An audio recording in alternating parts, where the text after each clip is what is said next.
able to be here. He sends his sincerest regrets that he was not able to attend. He is at a funeral right now as we speak. Unfortunately, that's just not something we can plan on. But we are grateful to have State Representative Drew Darby with us today. He's going to be updating us on the legislative session, the 84th legislative session, and some of the propositions that are going to be on the ballot in November. State Representative Drew Darby represents 9 counties in West Texas, spanning the Concho Valley and the Permian Basin, an area larger than 7 states. That's pretty impressive. 7 states. Drew is a product of San Angelo schools and received a business degree. But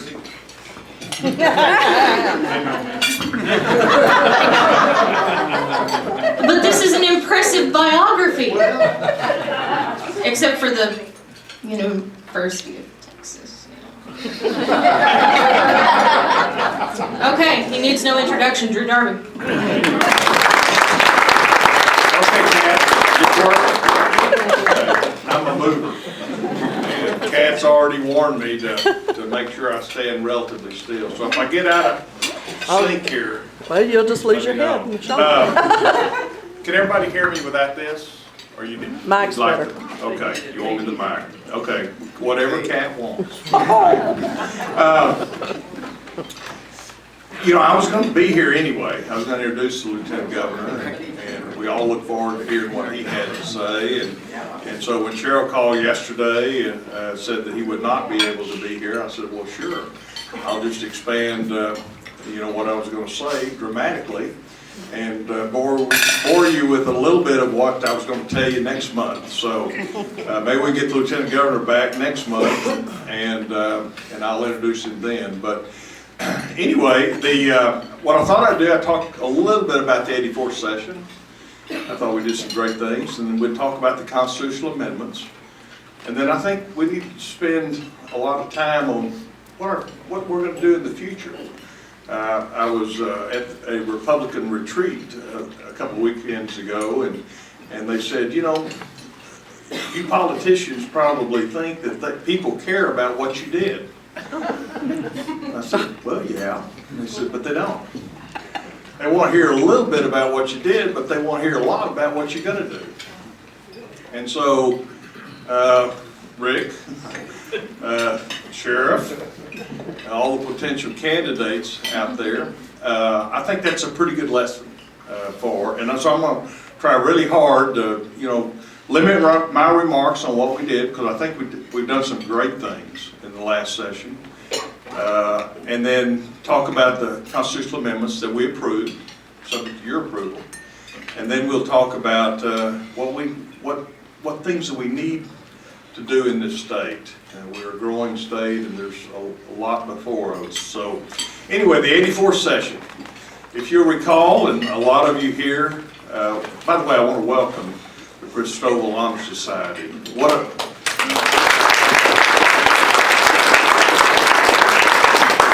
the teachers who accompany them here today.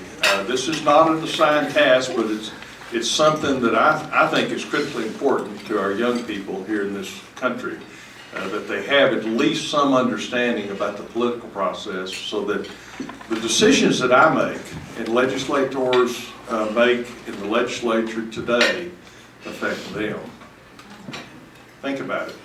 They're 16, 17 years old. Decisions I'm making today will affect their lives for the next 50, 60 years of their lives. Now, some of us won't be able, we'll try to make it, but most of the decisions we're making today create the Texas that they're going to have to live in 50 years from now. There will be a Texas here. There will be a Texas here in 50 years. Now, we'll probably have about 50 million people, 50 to 55 million people in 50 years. We'll have 40 million by 2035. 40 million folks. Where are they going to work? Where are they going to live? How are they going to get there? What kind of schools are they going to have? What kind of health care? All those are critically important, and the decisions we're making today affect that. So, anyway, welcome to the Concho Valley Republican Women. The 84th session, I stood here 4 years ago, we had a $27 billion shortfall. 27 billion. And we balanced the budget without raising taxes or fees and maintained state services. This session, we had $14 billion in surplus. I can tell you, it's a whole lot better having a surplus than it is a deficit. And so what did we do? We dug some holes over the last two sessions.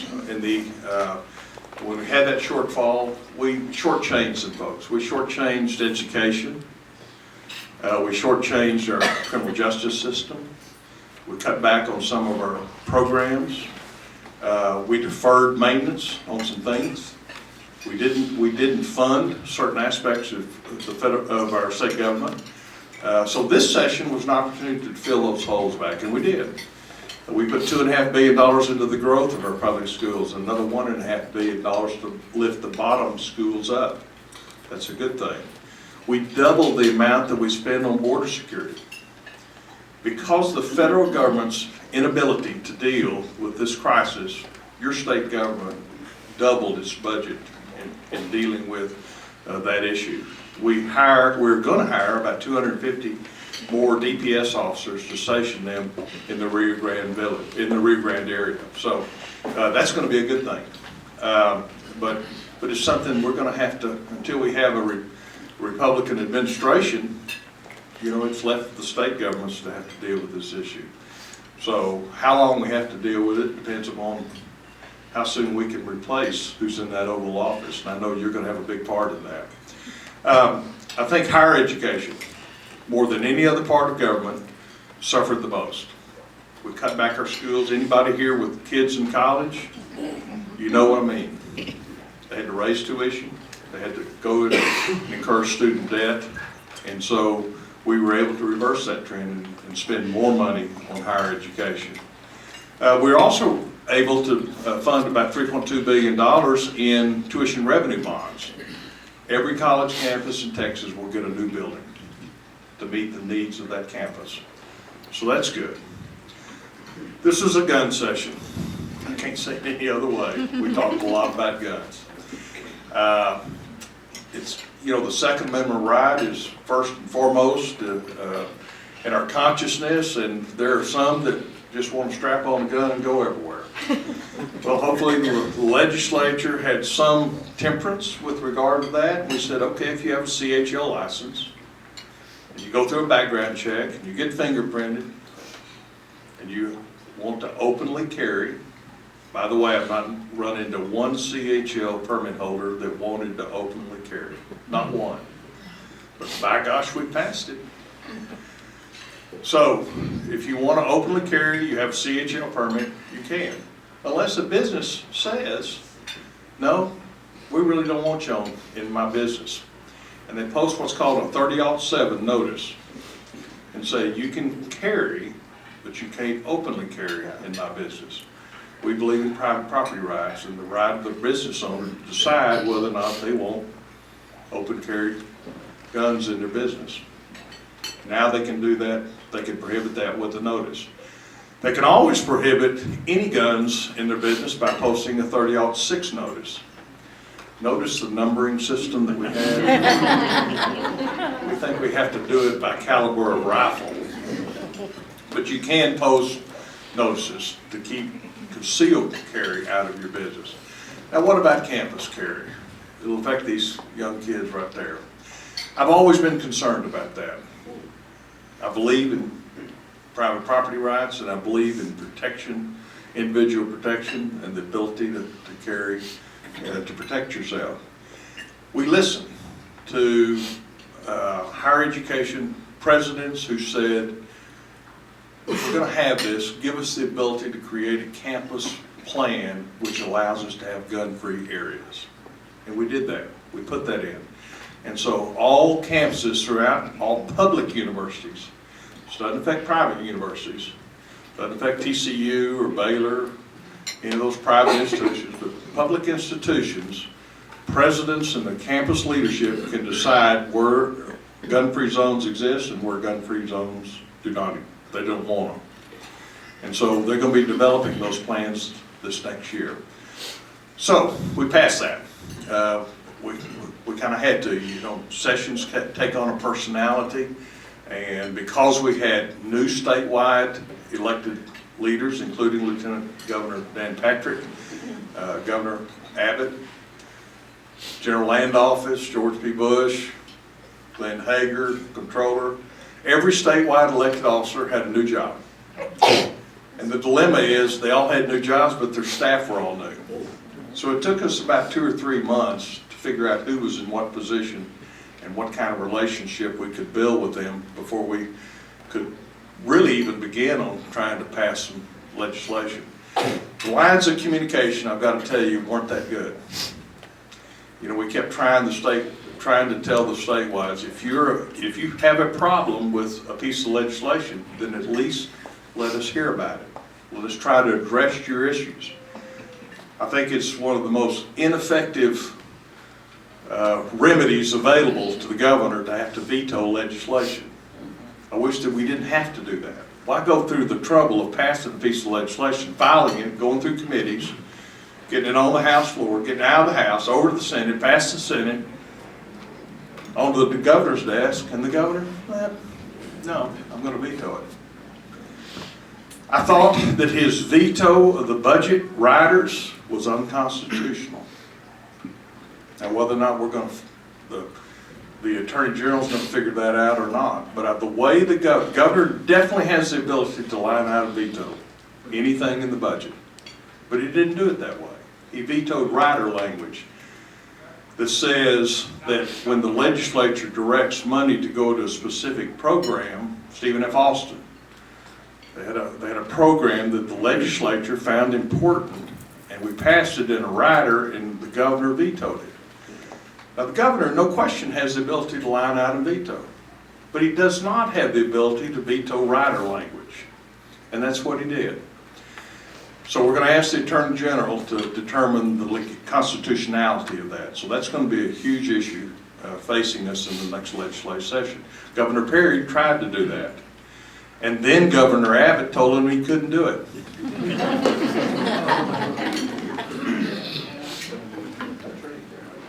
This is a crazy world. So anyway, that's one of the things we're going to be trying to make some heads or tails out of. A lot of you have been looking at our Medicaid reimbursement rates. The legislature directed, primarily the Senate directed, that we have some cuts in Medicaid rates. I'm for that, but the problem is it's diminishing access to care for rural Texas. And so I've objected to how they're going to do that, and hopefully we can find a different way to address those budget measures without limiting access to care for some of the most vulnerable citizens we have in this state.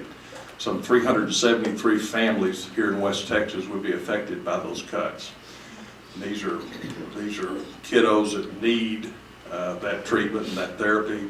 Without it, they're going to regress. So that's what we're looking for. Again, we addressed some of the budget issues. I've been particularly interested in constitutionally dedicated accounts. Over the last 20 years, we have raised money through fees and taxes for a specific purpose, whether it be when you buy a piece of outdoor wearing apparel, you'll pay a portion of the sales tax, and that's supposed to go to fund parks and wildlife. It's a good purpose. Legislature said that. We've collected the fee. We've assembled all that money in account, but guess what? We haven't appropriated it. Until this past session, we appropriated all the money that came in for the purposes for which it was collected. And we reduced our dependence on GR dedicated accounts down from $5.8 billion to $3 billion, which is a great effort on behalf of the legislature, one that I'm particularly been supportive of, and the legislation that has reduced those GR dedicated accounts has been my legislation in the last 2 sessions. Is called HB 7. So we continued that in this past legislative session. So that's a good thing. We're funding transportation. We're going to talk about that here in a second. I probably rattled on a little bit too long on the 84th. Again, that's in our rearview mirror. But let's talk about the constitutional amendments. Proposition 1. Each one of you have some information on your table. I'm not going to go through all that, I promise you. I'm going to give you the Reader's Digest version. You have a $15,000 property exemption on your homestead here in Texas. What we're doing, if you support or agree with it, throughout Texas, we're going to raise that exemption from $15,000 to $25,000. That's a good thing. I see Candy Pool and the realtors at the back. Oh, by the way, there's another little provision in there that says we'll never be able to pass a transfer tax. When you sell your home, we want to keep the legislature in the state of Texas out of that transaction. And we don't want a fee that you'll have to pay when you sell your home going to the state of Texas. You'll be able to, with this constitutional amendment, prevent that language from ever occurring here in Texas. So obviously I'm very supportive of that. Proposition 2. In 2009, we passed a constitutional amendment saying that 100% disabled vets would be exemption from all property taxes, ad valorem taxes. It's a great thing. We said their spouses would be entitled for a lifetime exemption. That's a good thing. So what happened to the spouses, the disabled deceased veterans in 2009 that had already died, and their wives were still living in their community homestead? It was a loophole. Proposition 2 fixes that. We say if your spouse died before 2009, 100% disabled, then you as a surviving spouse get to use that lifetime exemption. Vote for that. That's a good bill. Proposition 3. We have a constitutional provision that says that if you have a statewide elected office, you must live in the city of Austin, the seat of government. Well, technology has changed since 1876, believe it or not. We don't travel by horse and buggy down to Austin. We don't camp out on the Capitol grounds. And so recognizing that technology and transportation access has changed, and who would want to live in the People's Republic of Austin anyway? My wife and I ask that question all the time. But anyway, Proposition 3 says you don't have to actually physically reside in Travis County. You could reside in one of the surrounding counties and drive into work if you wanted to. I think it's a good thing. Proposition 4 is the charitable, I think it's charitable. Charitable sports organizations have these foundations that are tax exempt.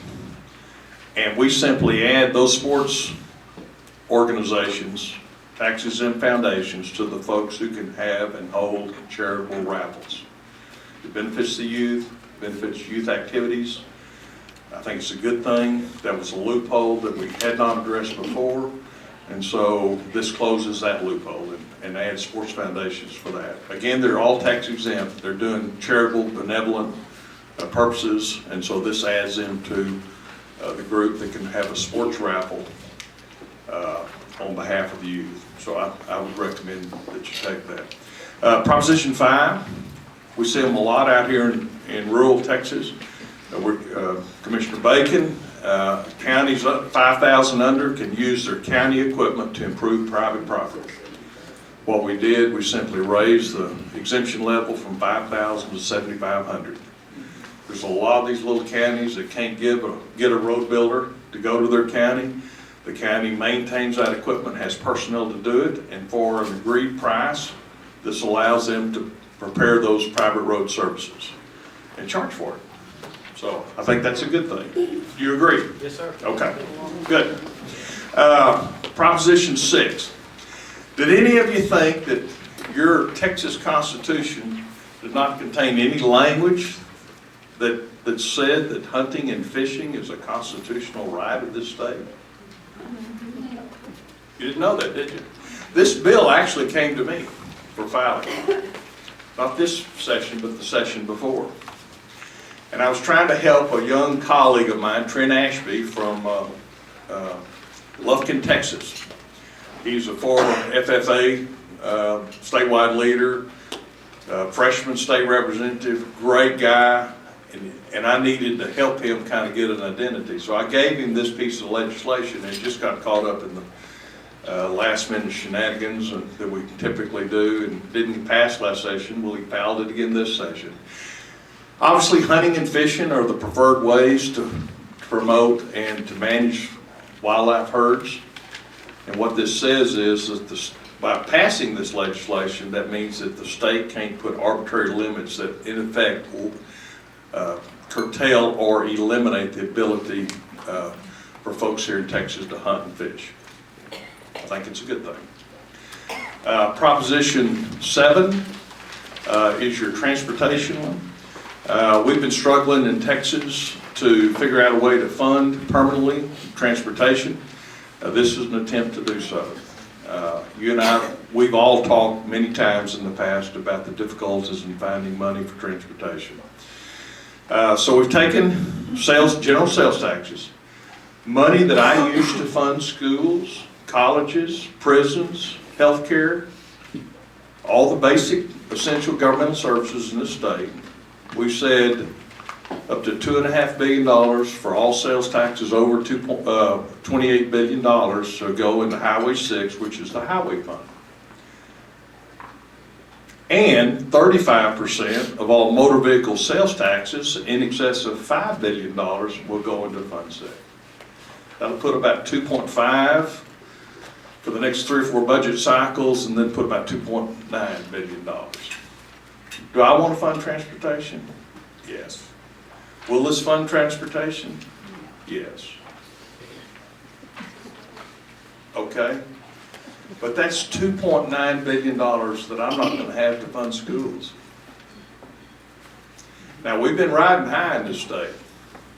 Anybody seen any layoffs lately? Seen oil and gas production go down? Now, the good thing about our economy is you take and reduce the price of gasoline down to $1.95 yesterday. That creates disposable income in your pocket, and when you have more disposable income, you spend it. Well, guess what? The state collects a sales tax on it when you spend it. So we're actually about even. As oil prices have gone down, general sales tax revenues have continued to maintain a strong and healthy climate. But we have a little matter before the Texas Supreme Court. It's called public education funding. And the folks at that back table know exactly what I'm talking about. They had to get rid of a local option homestead exemption. SAISD had to do the same thing. Yep. And why'd they have to do it? That's what It's because we penalized them for having that extra homestead exemption. We penalized that school. Now, they have a relatively low tax base anyway. And so they had to get rid of that in order to keep from being further penalized by the state of Texas by having that local option. So they'll theoretically get more money, and will, to the tune of hopefully about, I haven't seen the figures lately, but in millions of dollars, ought to be able to benefit that school district. But the reality is they don't have many choices. They can't raise their tax. We limit them on how much their rates can be. And so they're caught they've got antiquated buildings, needs of a growing school district, a tax base remaining relatively static. And so the state is going to have to help them build buildings. The state is going to have to help them deal with the issues on their campuses. Now, how do we do that? The state only collects 2 revenue streams: sales taxes and severance taxes and franchise taxes. Oh, by the way, we cut franchise taxes by 25%. Right. That's a great thing. But again, we cut franchise taxes by 25%. If there are any attorneys in this room, I know there are, I saved you $150, every one of you. It's called an occupational tax. I got rid of it. I got rid of that because it was a double taxation. Doctors, accountants, realtors, brokers, all paid $200. They paid $200. Lawyers say $200. Realtors still pay 150 because we're funding the real estate. Oh, that's right. Real We're funding the estate. real estate. So anyway, I'm telling you, we had more money. We cut taxes. We spent money like we could, but we only grew the budget by 3.8%. Less than 2% a year is what we grew the budget, well under the constitutional mandates. And so we have $11 billion in a fund they call the rainy day fund.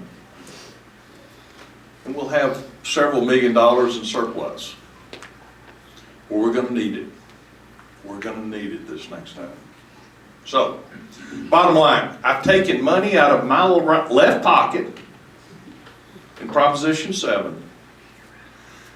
And with your blessing, we're gonna transfer it to my right pocket, which is Fund 6 for highways.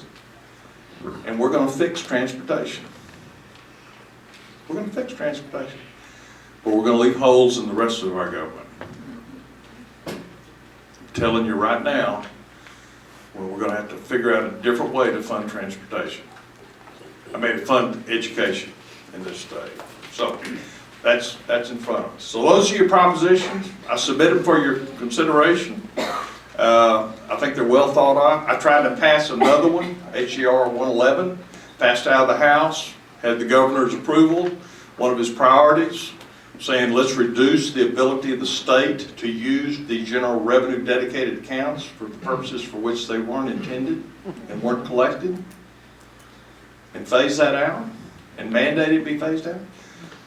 The Senate didn't even take it up. I'll do that again. That starts on one of the things I want to do this next session. We want to come back with HCR 111 and reduce the ability of the state to take these accumulated accounts and use them to certify the budget and spend the money on some other purpose. We don't actually spend that money, but we spend other money in excess of what we would be permitted to do constitutionally. So that's one of the things we want to do. We want to work on public school finance. Jimmy Don Aycock, my desk mate, who's not coming back. Great guy from Killeen. Chairman of Public Education. He and I and about 15 others worked all summer, all last fall, in the first part of the session, trying to figure out a better way to build a public education mousetrap. And we had it done. Take about another $2.5 billion, and we would have fixed public education. We would have gotten rid of the cost of education index. The transportation allotment hadn't been adjusted since 1990. We would have taken all of these formulas that are antiquated, outdated, and have no reason. There aren't a handful of people in the state even know why these formulas are in there. And we would have eliminated most of that. It would have taken about $2.5 billion. But that wasn't the cry of our newly elected statewides. They wanted property tax relief. We'll see how long that lasts with property tax appraisal creep. Anybody here seen their houses going up? Let's see how long that $10,000 lasts. So, public education finance, we've got to get it done. It's kind of like two ships passing in the night. I don't think those same economic conditions work today. I think we had the people in place, and we had money to do it. We were going to fix it. Not one single school district in Texas had to take less money. Not one school district, we had it fixed. But now we've lost that opportunity. And I don't know if we can get it back or not, but that's one of the things I'm going to be working on. Mental health. We keep putting money in. We keep having crazy people shoot up places. I mean, mental health is a huge crisis in this country. Drugs, another problem. Child protective services, we put $360-something million more money in child protective services, and we're going to have to monitor that and make sure we're putting it in the right places. Make more work on higher education. We're going to make sure that 4 years of college is still affordable to the young people of Texas. We want to work on that, and we want to make sure, as we approve transportation funding, we want to make sure that roads, that money is directed back here in rural Texas. Because I can fix the trunk system, including I-27 from Amarillo to Lubbock on down to San Angelo, perhaps to Midland, Odessa, on down to Del Rio. I can fix that whole I-27 Ports Plains corridor for what it takes for one exchange on I-35 in Waco, Texas. Think about if we had an interstate going from the Mexican border in Del Rio to Canada, how that would take traffic off of I-35. And it's not that much money, relatively speaking, and we can fix it. But I've got to have a legislative consensus and consensus with the commissioners to do just that, so we're going to be working on that. Water continues to be an issue, even though we've determined how we're going to fund water in Texas. I happen to be one of the 3 House members that sits on the board that oversees the SWIFT Water Infrastructure Bank. And so we're going to continue to make sure that San Angelo gets the money we need to look at wastewater treatment. Y'all, a lot of you I know here remember my mama, Jane Darby. I told her one time, Mama, we need to treat our water. She said, are we going to have to drink our potty water? I said, Mama, that water is going to be a lot cleaner and a lot safer than the water right out there in that river. And so we're going to have to do that. And we're going to need your support. But it's going to assure the well-being of this community for decades to come. So my job is to make sure that that money comes to San Angelo. And we're able to use that money to promote the long-term well-being of this state and this region. So I probably talked way too long, a lot longer than probably Lieutenant Governor would have done. Any questions? Well, thank you. You've been a very patient cat. Have I stayed within the frame? Good. Okay. Okay. My legs have been kind of twitching. I know, I can tell. So anyway, but it's good. It's always good to be with you. I jumped at the opportunity to share what we did last session with you and what we want to do in the future. Thank you for allowing me to continue to work on your behalf. I think we have a great party. You're certainly the embodiment of this party in this region, and I thank you for all that you do on behalf of the Concho Valley and Republican women. Yes, ma'am. I have a question. How about Proposition 7? I thought that transportation is Proposition 7. I know, but is it good or bad? I think we need to fund transportation. I think this is never turn down an opportunity to fix a problem. This will fix transportation funding. TxDOT has said they need $5 billion worth of new money. I gave them $1.2 billion by ending diversions. No longer do your fuel taxes and your registration fees go to fund DPS. I'm funding DPS now, the general budget. So $1.2 billion is there. You approved last November Proposition 1, which takes severance taxes. Anything that would have gone into the rainy day fund is now divided. Half goes into the rainy day fund and half goes into Fund 6. That adds about $1 billion. So we're about 2.8 billion short. Well, this gives you 2.8. So we have $5 billion worth of new money going into transportation funding. What I'm cautioning you all about is don't let elected officials do a philosophical sidestep. Don't let them off the hook saying, well, we didn't raise your fees, we didn't raise your taxes, which is a good thing. I agree and support that. But the role of government is to make sure we provide essential services. I think transportation is one of those. I think transportation is one of those. Registration fees have not been changed since 1985. Gasoline taxes have not been raised since 1991. Is there anybody here living on the same amount of money that you had in your household in 1991? $1 in 1991 is now worth 62 cents. So while we have a growing state, growing needs, people moving to Texas every day, 1,000 plus, they're not bringing the roads with them. They're not bringing their houses with them. They're not bringing their schools with them. They're not bringing their water with them. But you know what? They expect all that when they get here. And so what Proposition does is takes general sales tax dollars that you're already paying. It takes motor vehicle sales taxes. When you buy a car or truck, you pay a tax. It takes those taxes and directs them to transportation. Is there a causal connection with that? Yes. Yeah. Absolutely. But again, it's taking money out of my left pocket and moving it to my right pocket, and we're fixing something. We are fixing transportation, but it reduces my ability to fix schools. It reduces my ability to help kiddos in college. It reduces my ability to help Granny in the nursing home. It reduces my ability to make sure we have competent prisons and programs that keep prisoners from going back into prison. It reduces my ability to help mental health issues, child protective services.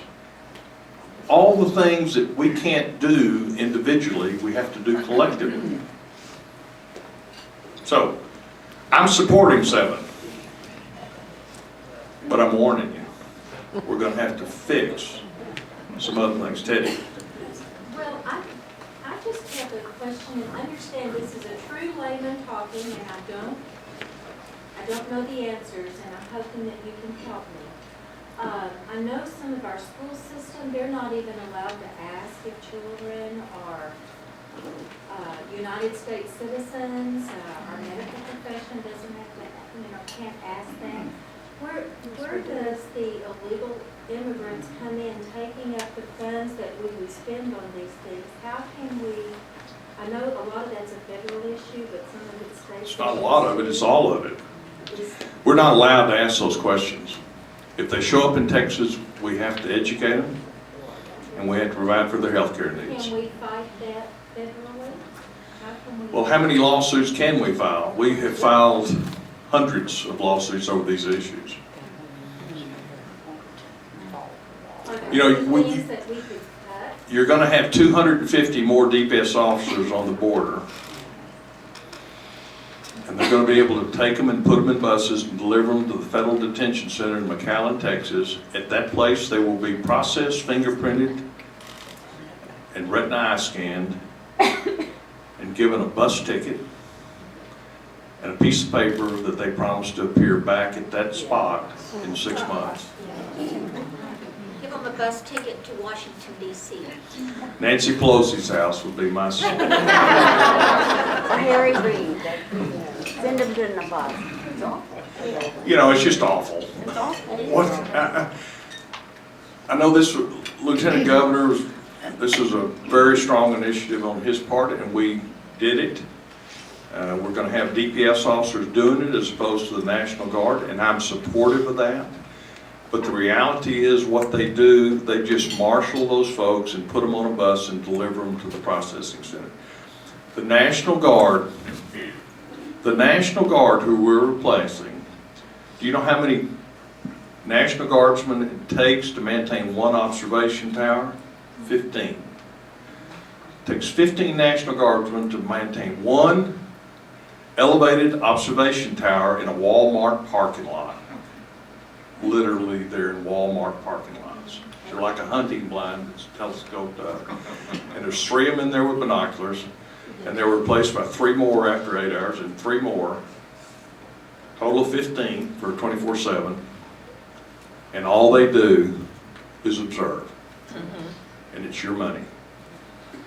So instead of having National Guard do it, we're going to have DPS officers do it. Yes. So, Marlene. are you saying that this extra money just puts more eyes out there and doesn't really put any enforcement to being able to turn these people back? Oh, I mean, we've never been able to take anybody back, Lyle-Ann. All this does is more interdiction. I bought 3 helicopters, 4 boats. I funded Parks and Wildlife. We've got our Texas Navy has more facilities available to them. They are well armed. They have great armament, Can't do it. and they patrol and they pick them up. They But can't- that's not the problem. We're picking them up, Lyland, but we can't do anything but deliver them to the federal detention center. Why can't we stop them from entering? Stop them at the border, turn them back? Well, We'd have to shoot it. they're wading across the river and simply DPS, and I've watched this, I've been down there 4 times. I've watched them wade across the river, DPS is standing there, there's a sign that says, the bus is at the top of the hill and you'll get a ride to the detention center with a bottle of water. So the DPS is standing at the door watching them file in. When the bus gets full, they take them to the detention We're center. not allowed to touch it. Until we make changes at the federal level, y'all can help us do that. That's not gonna change. So what happens at the detention center? What happens if what? The detention center, don't they send them back from there? Oh, no. Well, some of them, if you're a family unit, you're allowed to stay. Well, there's a lot of family units being formed. Lots of them. I watched them be formed on a bus. Okay, you mean, cousin, that type of thing. Family units, they don't. If you're single and from Mexico, you're deported back. If you're a family unit, you're allowed to go anywhere in the country. Just come back in 6 months. And what, you're supposed to come back? Do you think, anybody here think that they actually come back? Andy? Just a point to that, only because I know a little bit. My son is a Border Patrol agent, and while they have a job to do, and they're dedicated to do it, and they're well-trained, they have been told to, and I'm going to use the word, stand down. They cannot use their weapons. They cannot deport. They cannot, it's almost like from day and night, from beforehand to in the last 7.5 years. And it is an administrative implementation that's not being done. Correct. And, you know, the Border Patrol is doing the best they can Yes, under they the do. directions that they They have. don't have any. But one of the good, I gotta say a good thing about this, we're setting up checkpoints for cars going down. That's where the guns and the cash are going. And so we're really gonna try to interdict that. We funded, I see some prosecutors here, we funded the Border Prosecution Unit. Drew Durham is our local guy. We put a lot more resources into prosecuting these folks under the RICO Act and other federal statutes, and hopefully we'll have more success in that regard and start to put them away in our prisons. Yes, ma'am. Just a question on a local level, the old Howard College Office Park and Executive Drive, they have put fencing up and wire, and what is that to, maybe Sheriff knows, what is that to be? I don't know, I've not seen a sign. one of the difficulties that our economy has shown here in West Texas is when you have such a roller coaster of job opportunities in the oil and gas market. As job opportunities go up, enrollment in community colleges in particular go down. And Howard College suffered as much as anybody in the state. But this is the old Howard, this is the Yeah, building. that's owned by the foundation. The foundation owns that, and they're probably either gonna have to fix it up, remove asbestos to sell it, or they're No, probably. they're putting fencing around it, tall That's fencing. just the customs and border protections Is out that there. what that is? Because there's Oh, no they sign probably, that says what did it they is. sell it or lease it? They lease it. They lease, it's the They lease it, customs. okay. They lease it. So are they bringing these people here? What is it? No. I mean, what It is, gets processed Where did they and but it looks like they're gonna hold them because of the big fenced yard they have. I'm not familiar with that. Okay. I know what's being Drew, what do you suggest us do? I mean, do we write our congressman, Do we just go to their office and camp out? Do we I go would. by bus? I always like to do that to Conway. He does it. Joint house out here. Conway is gonna have a town hall Yesterday. yesterday. You know, have mercy on the guy. He's not the problem. I No, know. he's not. He's not the problem, and he's done everything he can do. We've got to replace the chief executive, Yes, we do. so.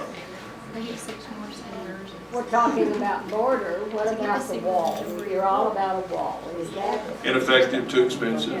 If you believe Trump, just put up a $156 billion fence and make Mexico pay for Well, it. Mexico is trying to pay for it because they're charging people that come into Mexico and stay longer than a week. They're gonna be charged so much money, so they're getting ready to pay for this. I heard it on the news. I don't believe that.